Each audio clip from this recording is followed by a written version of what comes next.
from the,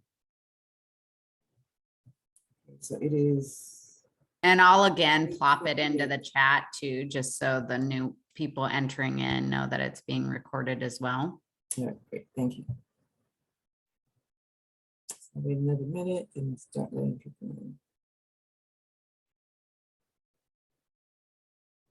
We have 4 people in waiting.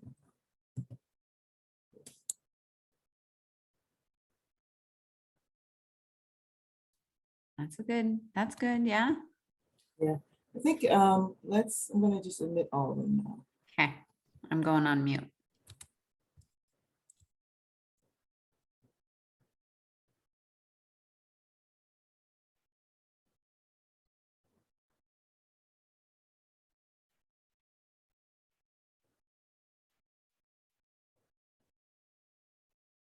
Good morning, everyone.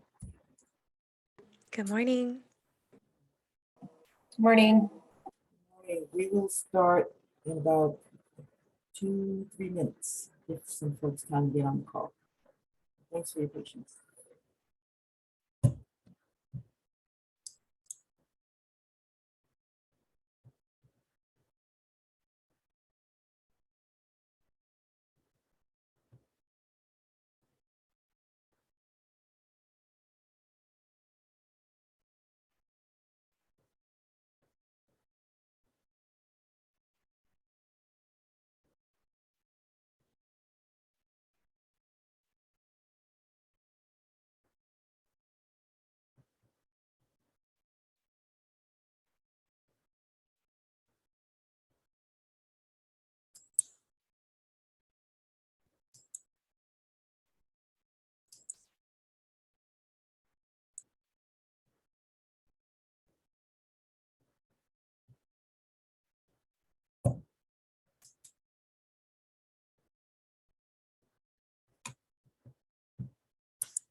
Good morning, everyone. We are about to get started in just about a minute, just waiting to let everybody in.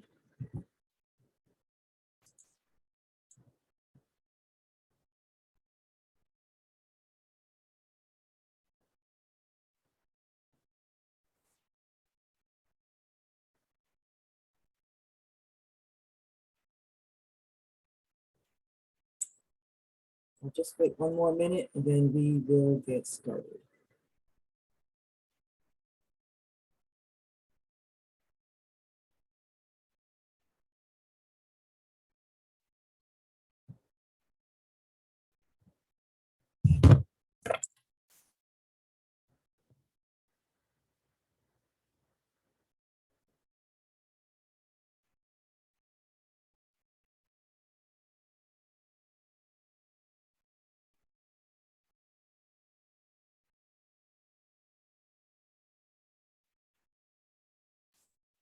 All right, I don't see anybody else in the waiting room, so let's get started. So good morning, everyone.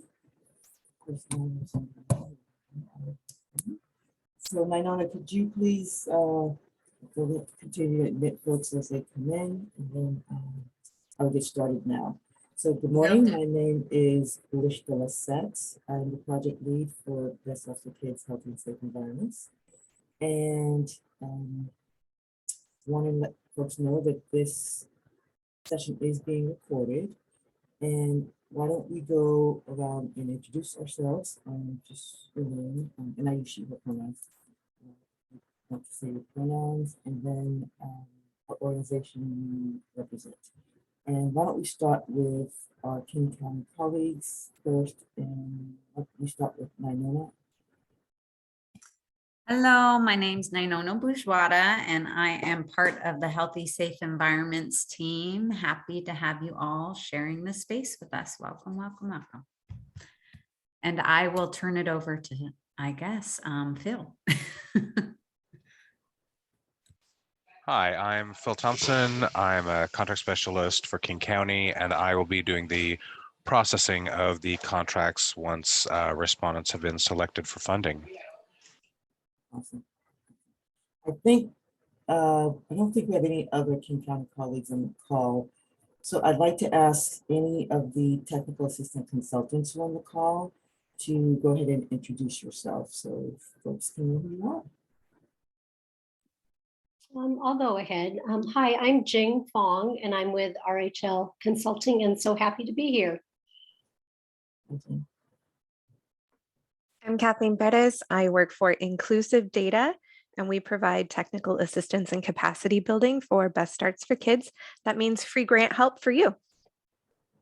Welcome, Kathleen. Do you have any other TA consultants on the call?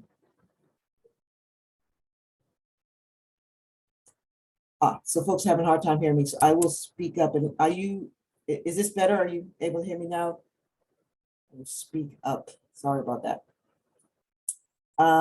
So why don't we go with Rebecca, and then Rebecca, you can pick someone else after you introduce yourself.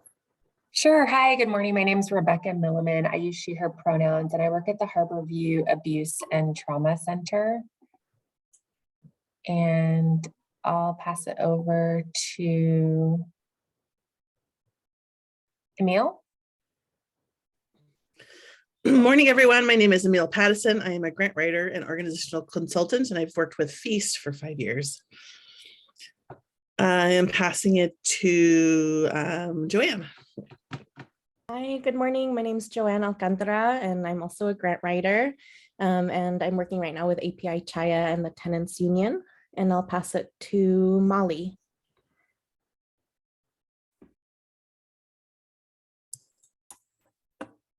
Hi, I'm Molly Ryan, and I am the program director for the American Lung Association. Are we just passing it to anybody who hasn't gone? Yes, please. Okay, I'll pass it to Phil. Phil's gone. So let's do Christina. The Christina with the K. Hello, my name's Christina. I am the development manager with the University Heights Center, or U Heights in Seattle. Thank you for letting me be a part of this. Now let's pass it to Christina with the C.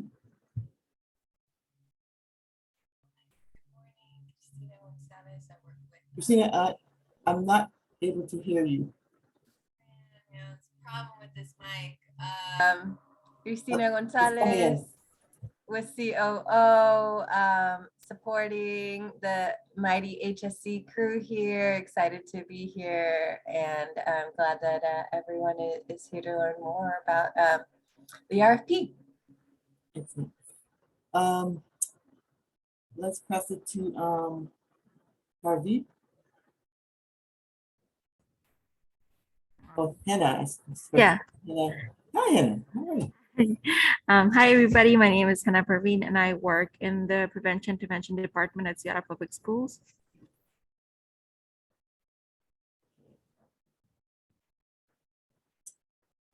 Let's see who has not gone yet. Gone, Catherine. I'm Catherine, and I'm here on behalf of Living Well Kent, and we offer multicultural support services for East African immigrants in Kent County. Rebecca.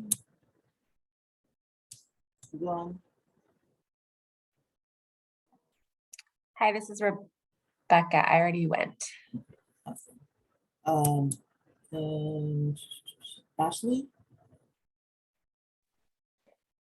Hello, my name is Ashley Childs, and I am with the Lighthouse Early Learning and Development Center. Did I miss anyone?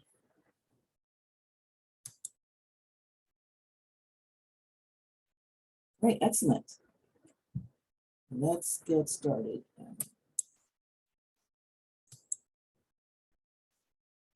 So for the next hour or so, we'll spend some time kind of getting the background and purpose of healthy and safe environments, also known as HSE.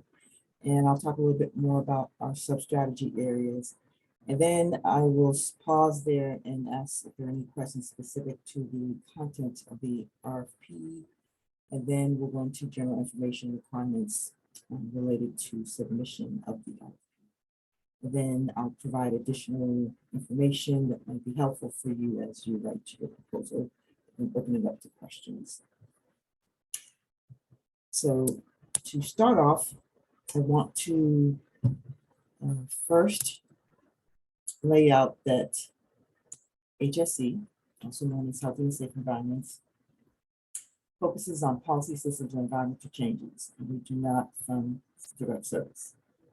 But we know that place, and when I say place, I mean where we live, learn, work, pray, and play, can improve and impact our overall health and well-being, and that these places can be transformed to support and promote healthy choices.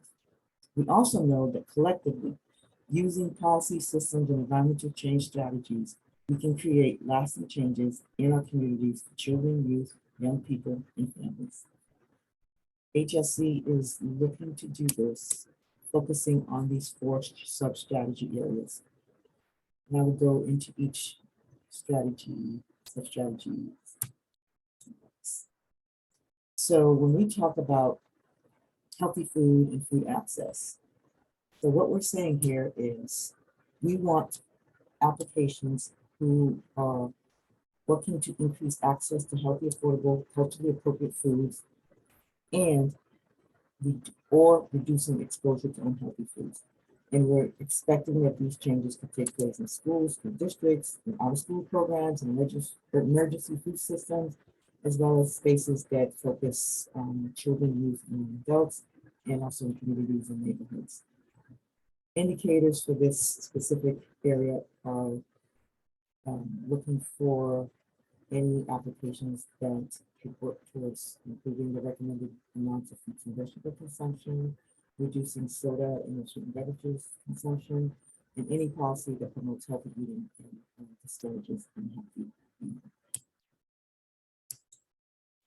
And for physical activity, we're looking to increase access to an opportunity for safe physical activity through the creation or improvement of systems, policies, or environments that promote or provide physical activity through program improvements, access to safe spaces, active transportation, as well as safe recreation.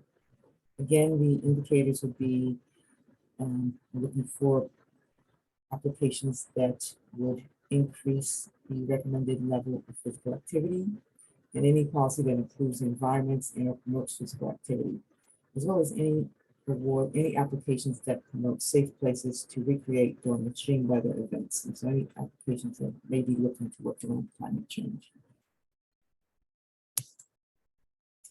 Unhealthy substances and dangerous products.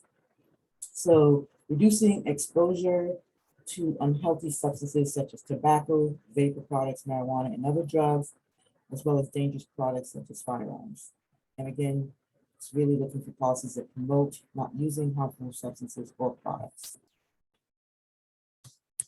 Last but not least, and we call this sort of our catch-all sub-strategy, and this is the one in which many of our grantees usually add in addition to whatever other strategy they're working on. This is really a strategy that's looking to increase policy systems and environmental changes. So that could be in streets, parks, and schools, and homes, and any different environments in order to give community members the best chance to be safe and healthy. And some ways of doing that is improving community safety and reducing crime, especially as it relates to safe public spaces for physical activity, developing and creating home and community environments that support health and are free of building or housing related hazards and toxins. The indicators are exposure, reducing exposure to violence, children, youth, young people, and families feeling safe in school, intentional, reducing intentional as well as unintentional injuries. Any strategies that work to reduce asthma, mental health, behavioral health, and well-being issues. Any applications that create safe and trusted places to shelter during extreme weather events, and policies that result in safe and healthy living environments. So with these 4 sub-strategies, I wanted to also distinguish when I mentioned in the beginning that this specific opportunity does not fund direct service. So when we talk about direct service, we're talking about events or programs that tend to be one-time or limited. Whereas when we think about PSE, which is policy systems and environmental change strategies, we're thinking about strategies that are ongoing, And we know oftentimes that direct service can be short-term and can generally create short-term behavior change, but we're looking for foundational change. And those often produce behavior change over time. Direct service tend to be either individual level or family level, but we're looking for more community or population level change. Direct services may not be part of an ongoing plan, but we're looking for strategies that are part of an ongoing plan, strategies that are impacting not just the direct service part of your organization, but are looking beyond sort of more at the root causes. Again, direct services can be short-term. We're looking for more long-term changes. And then oftentimes, direct services are not sustainable. So we're looking for changes that can potentially be more sustainable through policy systems or environmental changes. So before I go into our general information requirements, I want to stop here to see if there are any questions related to for sub-strategy areas or anything else in the policy system. You can either write your questions in the comment or come off mute and ask the question.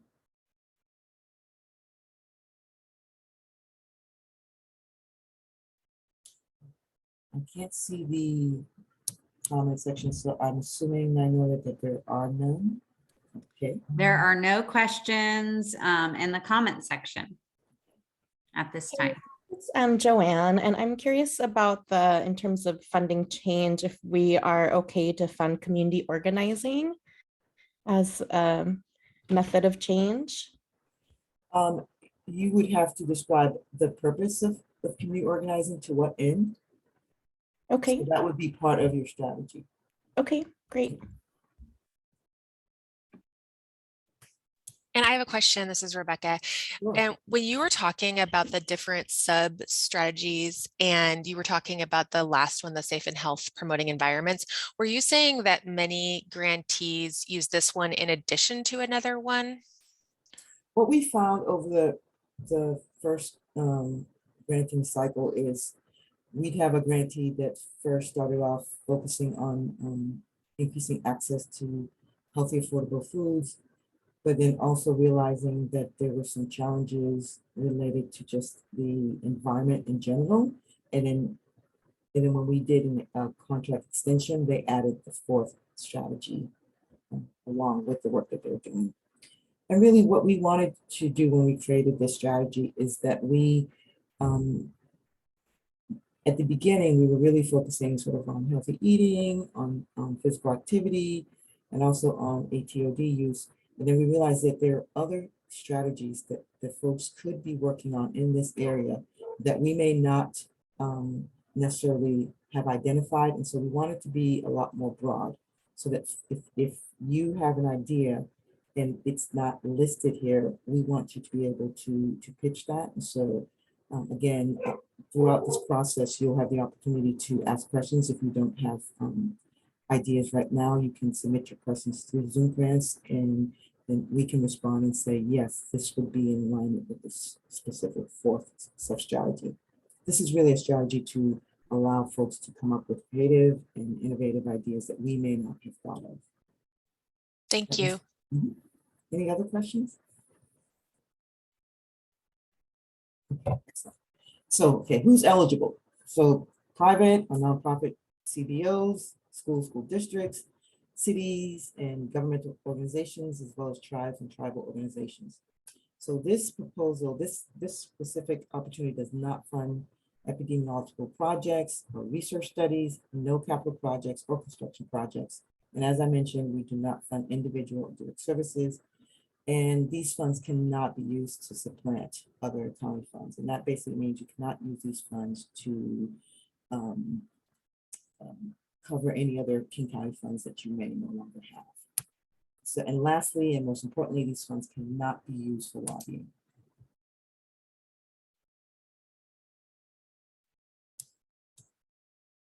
So here is sort of the overview of this opportunity. For the funding period, we have $2.2 million. We are looking to fund organizations for up to $250,000 for this funding period. And the funding period is 29 months from August 1st, 2022 until December 31st, 2024. We're hoping to fund 8 to 10 organizations, and the due date is Tuesday, June 21st by 2 p.m. I want to also highlight this. When we initially put this information out, we said that the due date was Monday, June 20th. And Monday is a King County holiday, so the due date has been changed to Tuesday by 2 p.m. Submit this to Zoom Grants. I also want to highlight 3 important dates moving forward. So by June 13th, you can reach out to many of the amazing technical assistant providers we have, which many of them are on this call now, to receive support for writing your proposal. What we've been told is if you reach out after June 13th, they may not be available and may not be able to help you. So this is our way of sort of giving you a timeline so that you can reach out as soon as possible, as early as possible, so that they can support your work. Also, in terms of submitting your questions, as I mentioned to Zoom Grants, the questions need to be submitted by June 10th. Again, the reason we are trying to get folks to submit questions as early as possible, as soon as possible, is because all questions have to then be posted publicly so that everyone can see the questions. If it's a specific question to your organization, we tend to try to make it more general, but we want to make sure we can send all questions that are submitted to us out to the general public as soon as possible. And so probably if we receive a question by June 10th, all questions should be able to be responded to by June 14th.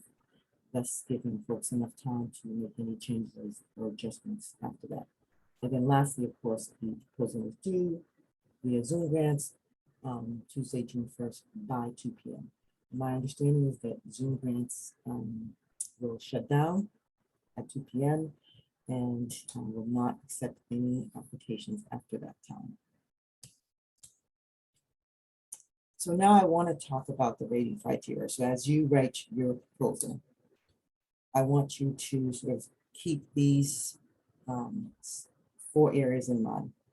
The first is the proposed project goals. And by that, we are looking for applications that clearly describe how your goals will be achieved and how the selected population will benefit from whatever the strategy is that you're proposing. Related to health equity, we want you to, again, clearly describe how your project will address health equity and how equity is incorporated throughout the work. So from implementation to evaluation to process and everything, we want to understand how you incorporate equity into your organization and into your work. Community and youth engagement, and that's really for you to describe how you have engaged community and how you will engage community in this specific project. And we also want to see how you will engage youth and young adults. So how will they be engaged and involved in the work? From developing of idea to implementation and evaluation. And lastly, explain what project success will look like for your project.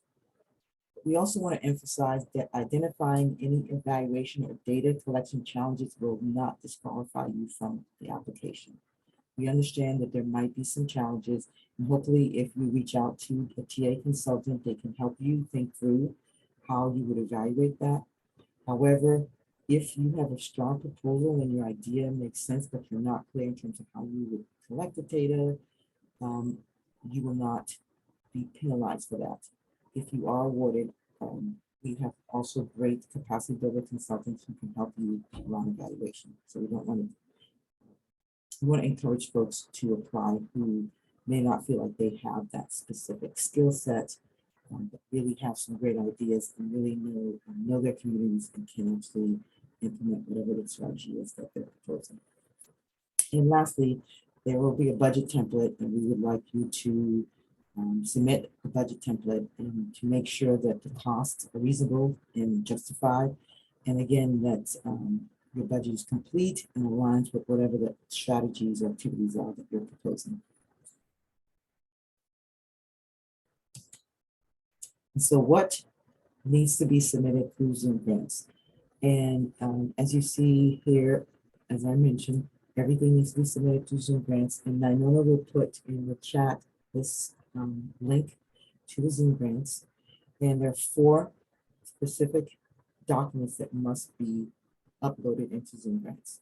The first is the application, which is really more information about your organization, a summary of what you're proposing to do, and then which are the sub-strategies you are looking to focus on.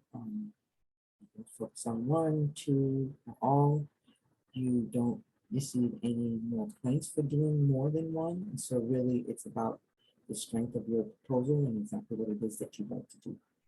And then the project narrative, which again will be about 5 questions. It can be up to 5 pages. The only thing we ask is that the font be 12 point. Single space, double space, that doesn't matter. That's in order to help our reviewers not strain their eyes, we ask that the font be 12. And then there's an acceptance of contract terms and conditions that goes with any King County proposal, and that needs to be submitted.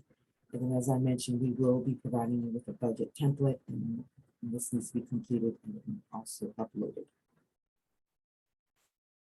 In order to just help folks think through what it would look like if you were awarded, I wanted just to share a couple of other deliverables and expectations. So awardees generally will need to offer monthly and quarterly progress on their work. There is a final written report that is due at the end of the funding period. We are expecting that our grantees will work collaboratively, that they will share their learning both with HSE staff and also with other grantees.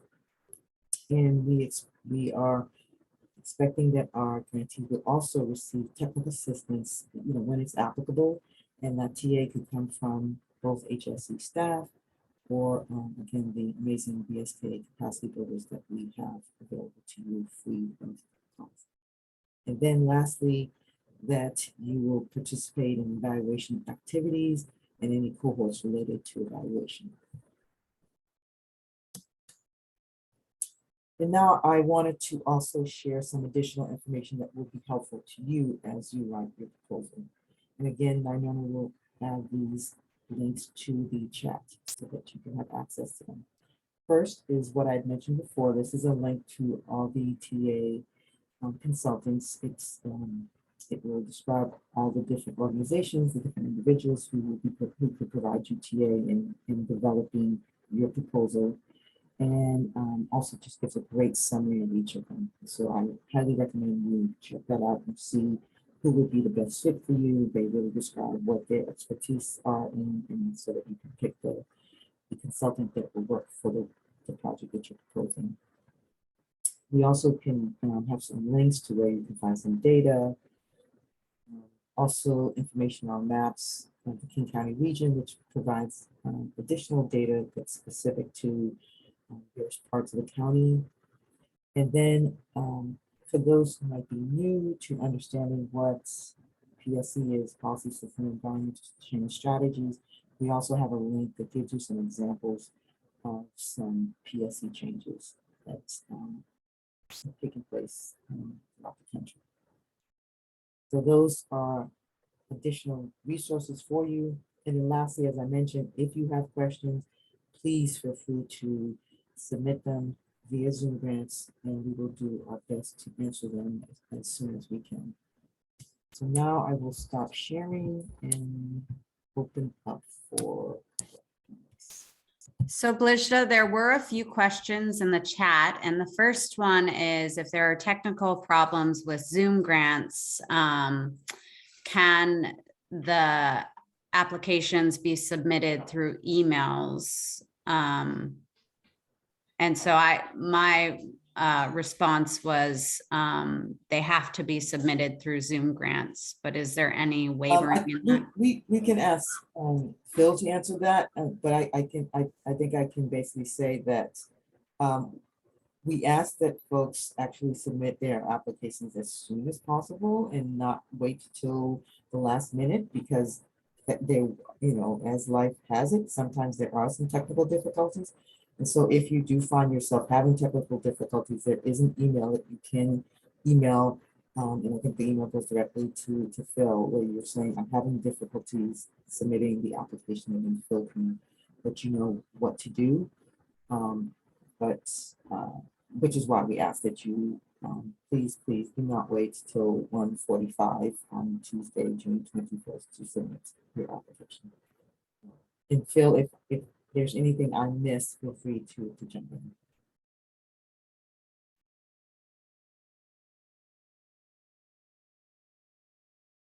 All right, other questions?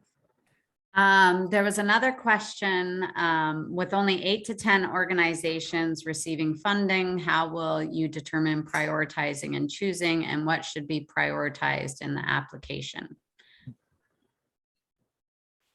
And I'll say that one of the reasons we decided to fund less organizations is because we're actually trying to increase the amount of money that we are providing to the organizations to support them in actually implementing the strategies that they're focusing on. I would say that we are not necessarily looking to, that we have to fund each of the 4 sub-strategy areas. We generally do, and I would be surprised if we didn't fund one, but if there's not a strong proposal in one of the buckets that, for some crazy reason, we received 10 applications in the food access, but all 10 were not strong, then we would not fund just because we wanted to cover the food access. We are hoping to fund throughout King County. We would like to fund organizations that can demonstrate that they are that they've engaged their communities, that they are working with youth, with young people as they are developing their strategies. We're looking to fund proposals that clearly are describing the PSC change, that are looking at how that PSC change can impact inequities in their communities. So those would be what we would be looking for.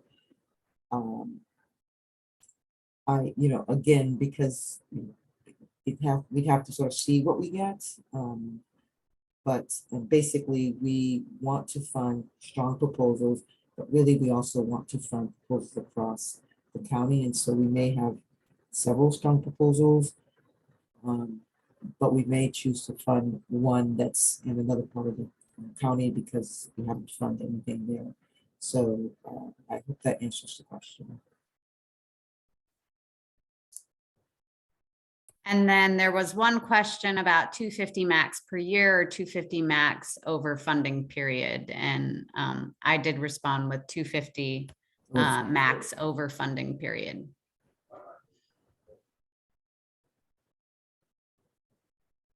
So basically 50,000 in 2022 and 100,000 each additional year.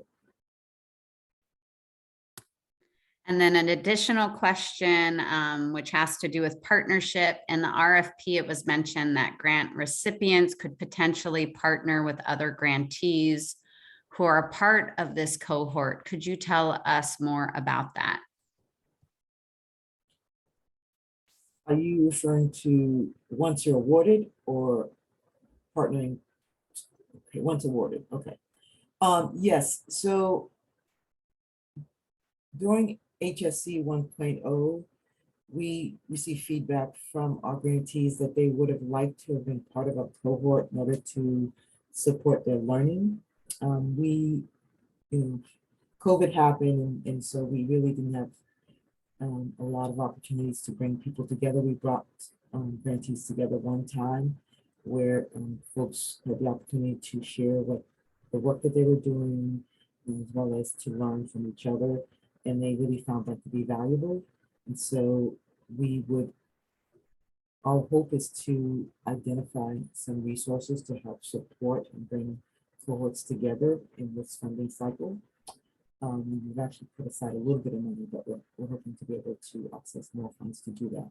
And so that is what I mean. And so it also could be, we found actually some grantees who were working in the same strategy areas who said, hey, I'd like to know who else is working in that area. And then they partnered to support each other. So it's actually was pretty amazing to see how folks decided to, just based on knowing what the other grantees were doing, how they decided to connect and work together. And right now, actually, a majority of them are part of a coalition working on a specific project together. So that's all the questions in the chat. If anyone else has more questions, you can unmute yourself and ask them directly to Blishta. I have a couple of questions. This is Emil. So am I correct in thinking this is project funding rather than program funding? Like it's not funding necessarily typical programs, but a specific set of like priorities that are coming together to meet one of these goals. Is that correct? So when you say, so it is not to fund your program, it is to fund a PSC strategy that you would like to implement. Correct. Great, okay. And then I also have a question about the supplanting previous King County funding. Like if our organization is a previous BSK grantee and those funds are obviously stopping this year, then we can't fund the same work we were already funded under BSK for under this grant. Correct, that's correct. However, if you have a next step in that process, right? So if you've taken the work to a certain level and you can see where you can go even further, then you could apply to say, okay, we've gotten to this far, and we actually, from the work we've done, we know that we need to go even further, and so we'd like to apply to do that work, but not to say, hey, this is the work we're currently doing. Our grant is about to end, and we want to continue doing that work, and so Right. we'd like to apply for this money. Okay, great. Thank you. Very, very helpful.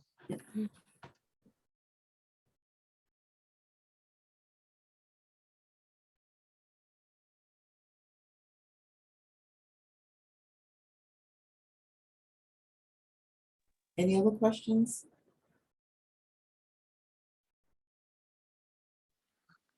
Hi, I have a question. My name, this is Ashley.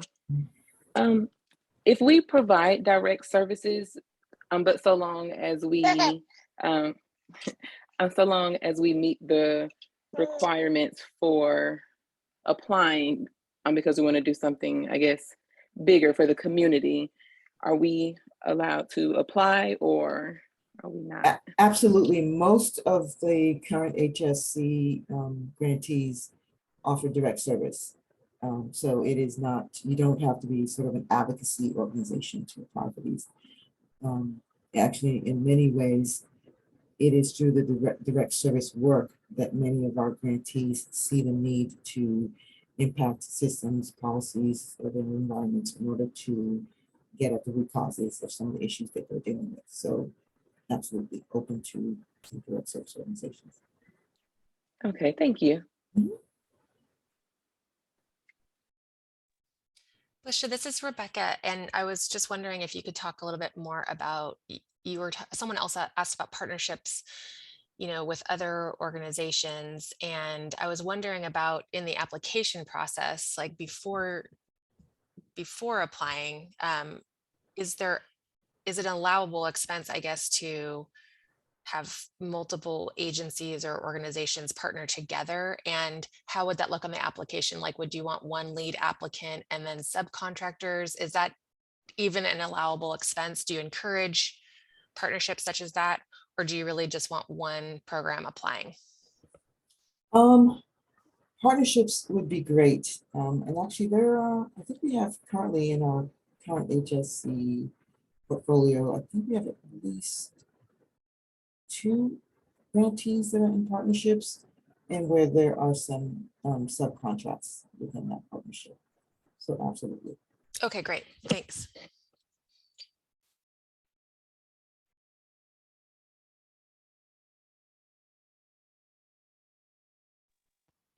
Hi, this is Christina. I was curious about with the project if it needs to be a brand new project or one that has already been started, as long as we haven't been receiving funding from a similar source. And if it is something that can be a current project, if there's anything as far as like specific larger changes we need to show that we're making for it to continue, if you could just kind of clarify some of that. So I will answer it sort of more generally, and you can feel free to submit a question to make sure that you, whatever the specific project that you're thinking of, would meet what I'm about to say. So our expectation is that many of the organizations who are applying are, have programs. They've seen some challenges within their programs, and they can see where changing, a system or implementing a policy could really have, make a difference. And they then can say, if we had funding to change or improve this specific system, this would improve our overall organization, or even allow us to provide better direct service even to our community. Then they can submit an application to do that systems or policy change work. That being said, we wouldn't want to fund work that's already being funded. So if your work is already being funded and you just want to add more funding to it, that's really not what we're looking for. We're looking for you to identify something within your organization that's currently not being funded, or that if you had additional funding, you could take it to that next level. That's what we want to fund. So I hope that answers your question. But again, if it has not, please feel free to ask it specifically, so that I can make sure to speak directly to what your concerns might be related to that. That answers my question. Thank you.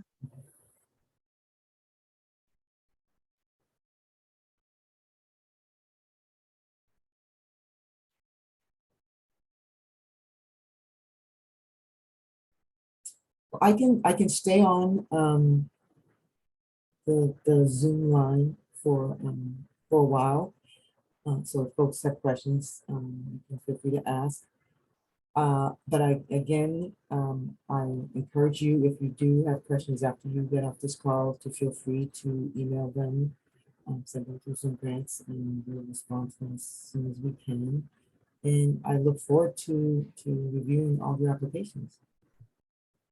So thank you for taking the time to come and meet and hear about HSC and our work. I have one quick question here. If we have further specific questions, would you prefer those go to Phil, or are you and your team open to answering those questions, or should we CC you with Phil? I want to abide by the rules and regulations, but sometimes that really varies grant to grant. So could you be really clear on that for us? I would, Phil? They should come to me first, and then I will forward them on and act as the conduit for the questions and answers. Okay, thank you. And actually, it actually helps, because then all the questions are in one place and they don't get lost. I'd love to say that I don't ever miss an email, but I often do. So this is the safest way to do it. So Phil, people are asking for your contact information. My contact information is in the RFP and on the Zoom grants, but it is just PHI Thompson at kingcounty.gov.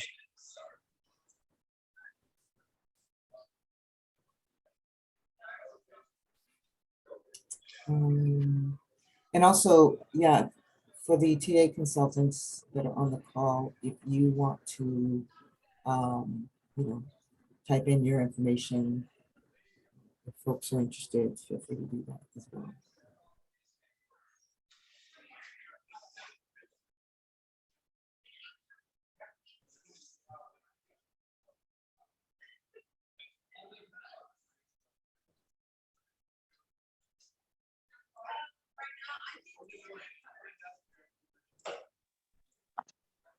I did have another question. So you mentioned that with funding, you wanted to try to fund organizations throughout the county. Are there any particular areas?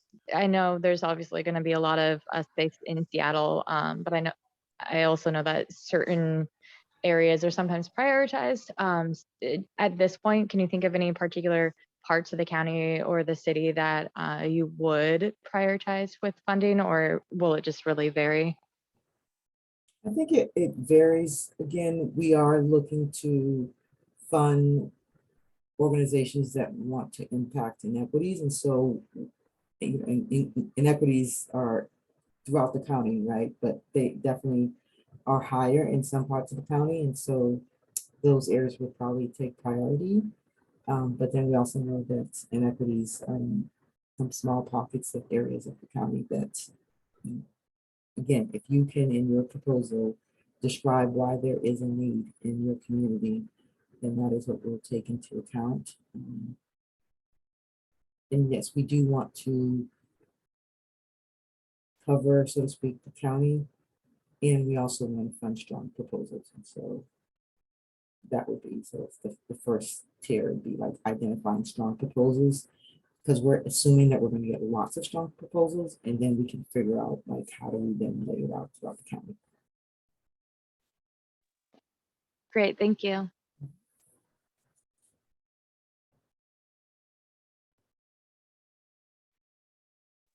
I have another question, if that's okay. Sure. I was wondering specifically about the strategy of changing social norms.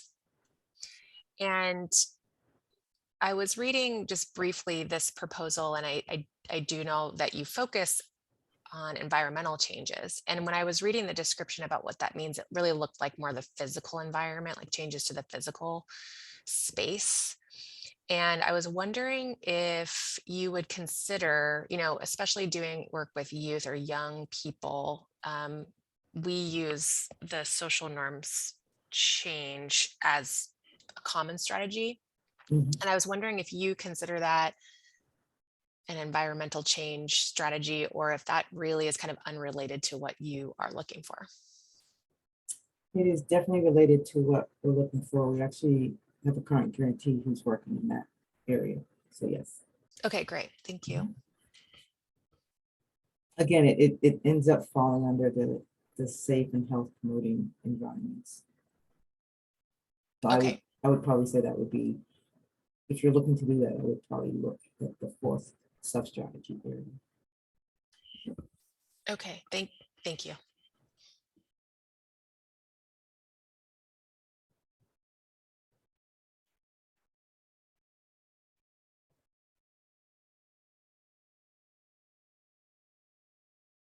Yeah, those have been great questions.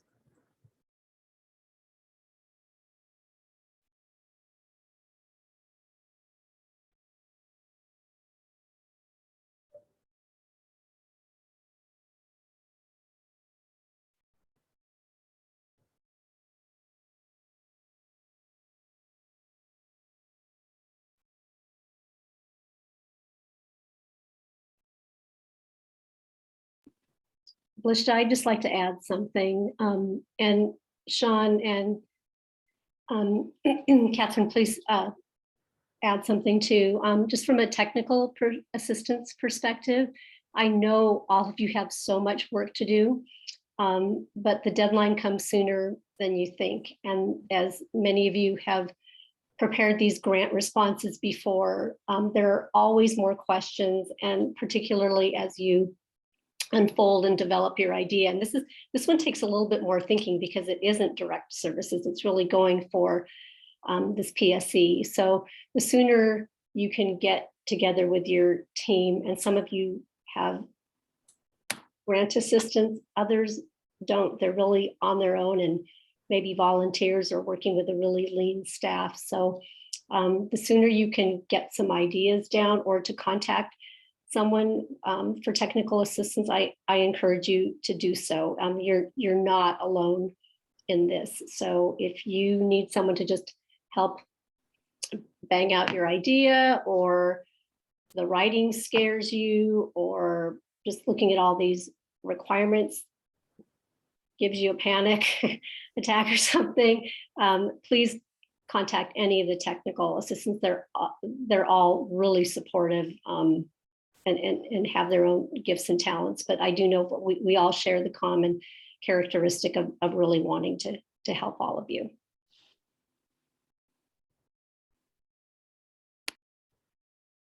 Yeah, thank you for saying that, Jen. I do know that I'm able to tell many times the grantees who probably waited, to the last minute to reach out to get some support. And this is something that is available to all the applicants. And so it's a resource that even if you are a grant writer yourself, it doesn't hurt to, after you have a draft written, to say, hey, I just know you've been focused on this work and you are more aware of what's happening with MBSK. Could you take a look at this and things that I'm missing? Should I be focusing on one area more than another? I just highly recommend that you reach out to the providers. Yeah, they've worked with full-time grant writers. Yeah, I'll hop in. This is Kathleen from Inclusive Data. I'll say that we do work with people at any point of the process. So I think some people think they have to wait until they finish their grant to send it in to be reviewed, because some grant help does work that way. I've applied for a grant recently where that's the way that they provided technical assistance. And it doesn't work that way for this program. You are able to reach out to us immediately and get started, having a visioning session for what this could look like. And the sooner you start visioning what it looks like and making sure it's on the right track for what this RFP is actually looking for, the better off you'll be. It is possible to kind of go down the wrong alley and realize you've made a mistake way too late. So definitely recommend reaching out early in the process if you can.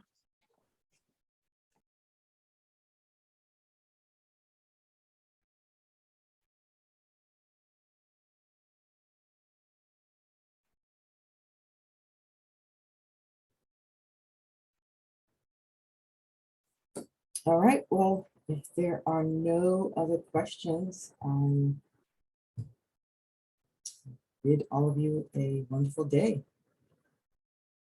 And again, we look forward to reading your proposals. We're really excited about this opportunity, and hopefully you will be too. Really excited to see what you come up with. Thank you. And please, please reach out to these amazing TA consultants. I wish I had them when I was applying for grants. So great gift, I think, from BSK. Absolutely. All right, thank you, everybody. Enjoy your day. Look forward to seeing your proposals. Thank you. Have a good Thursday.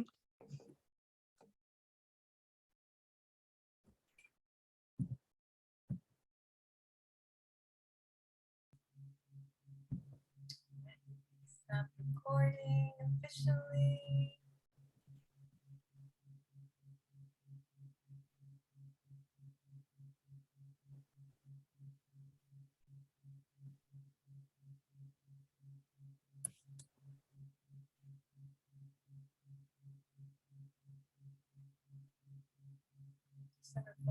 Thank you.